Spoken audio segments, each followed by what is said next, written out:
Olá pessoal de Cinesemia, Roberto Carlos. Vamos falar sobre psicanálise de Freud.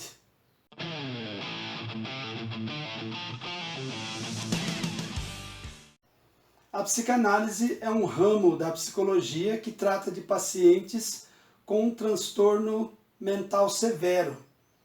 Pacientes que apresentam um quadro clínico grave, mas que não têm nenhum digamos, sintoma relacionado ao físico, tem a ver com a mente.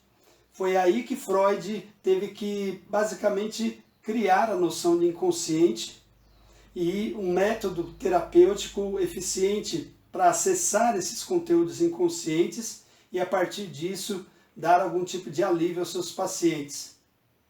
Ele utiliza o método da palavra para conseguir a cura.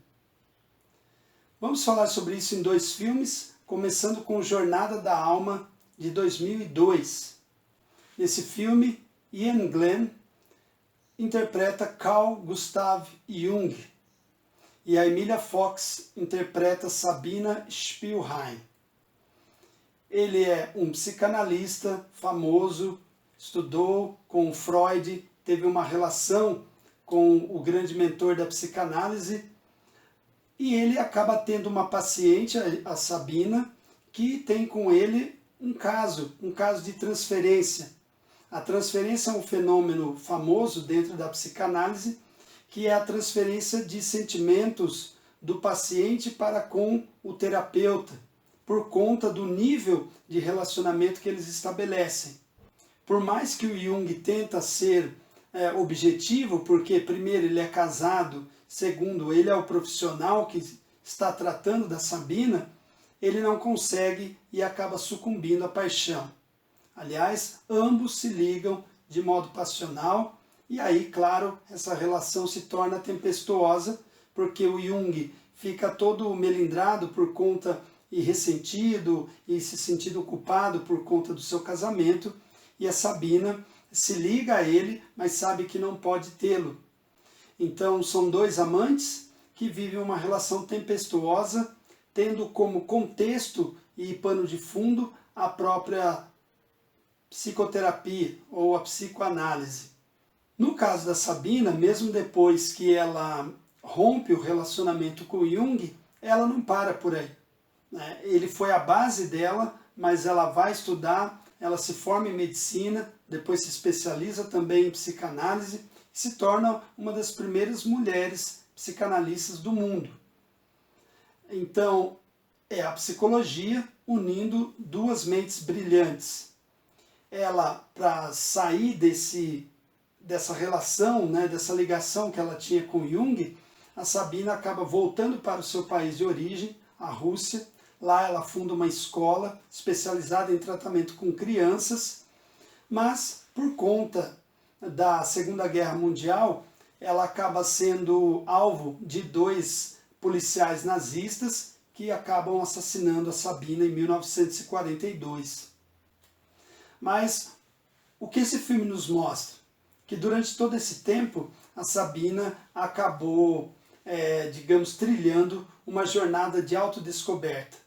Uma pessoa que era atormentada por uma doença mental severa, se recupera e consegue mais do que isso, transitar para o campo do conhecimento e se tornar destaque dentro da psicanálise. Embora tenha tido um destino trágico, a sua personagem ficou aí como exemplo, como modelo para todas as mulheres no mundo inteiro. O outro filme é O Método Perigoso, de 2011. Viggo Mortensen interpreta Sigmund Freud e Michael Fassbender interpreta Carl Gustav Jung. Esse filme mostra a união de dois grandes pensadores, o Freud e o Jung, que durante um bom tempo eles trabalham na forma de colaboração, muito mais o Jung para com Freud. Porém, o Jung ele tinha uma discordância fundamental em relação à psicanálise freudiana, porque incomodava a ele a obsessão de Freud por questões sexuais, por tentar explicar tudo pela via da sexualidade humana. Já o Freud discordava de Jung porque ele estabelecia alguns nexos com o sobrenatural, com a espiritualidade, trazendo isso para o âmbito da psicologia. Então, por conta dessa divergência fundamental, eles acabam se separando.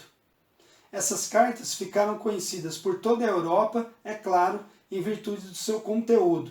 Dois grandes gênios, cada um afirmando as suas posições, mas respeitando o outro dentro de uma oposição lógica. Tanto Freud quanto Jung sofreram muito por conta do conservadorismo moral e científico. As suas teses, digamos, tocavam de forma sensível alguns pontos da sociedade que ela considera tabu, né? Ela não quer discutir, não quer colocar em pauta. Eles tiveram então esse embate, mas continuaram a vida toda se comunicando e tendo, digamos, continuando a contribuir para o desenvolvimento do conhecimento do ponto de vista psicológico. Então a psicanálise ela fluiu para lados opostos, mas ela ganhou como um todo. O que eu quero destacar nesse filme é a relação dos dois, do Freud e do Jung, com duas pacientes. O Freud com a Berta Pappenheim e o Jung com a Sabina Spielheim. Os dois tiveram essas mulheres como pacientes, as duas foram diagnosticadas como histéricas inicialmente, depois elas se recuperaram, eles mantiveram relações amorosas com essas mulheres, embora ambos fossem casados, elas não, e depois acabaram aí se separando, cada um seguiu para um lado de fato. Já falei do Jung e do Freud, a Sabina e a Berta também se tornaram psicanalistas e também seguiram caminhos diversos aí. Ou seja, os quatro contribuíram muito para essa área quando ela estava ainda no início. E hoje, bom, podemos dizer que o resto é história, porque toda a base conceitual da psicanálise se formou em torno desses personagens e que, embora tendo seguido caminhos diferentes, contribuíram muito para essa área do conhecimento. Insisto nisso. Por quê? Porque tiveram relações difíceis, conturbadas, mas não perderam foco. Se mantiveram pesquisadores, cientistas e conseguiram vencer as barreiras impostas pelo seu tempo e fixaram o seu nome na história. Então, dois filmes falando sobre psicanálise freudiana, a partir de Jornada da Alma, de 2002, e Um Método Perigoso, de 2011. No primeiro filme, uma mulher saindo de uma relação, tentando vencer a sua doença mental e se afirmando como uma brilhante cientista, e do outro lado, o embate entre dois gênios, resultando aí numa história rica, cheia de elementos e que foi exemplarmente mostrado aí pelo cinema. Inscrevam-se no canal, se gostaram deem likes, acionem aí para receber as notificações e novidades do canal e claro, espero vê-los no próximo vídeo.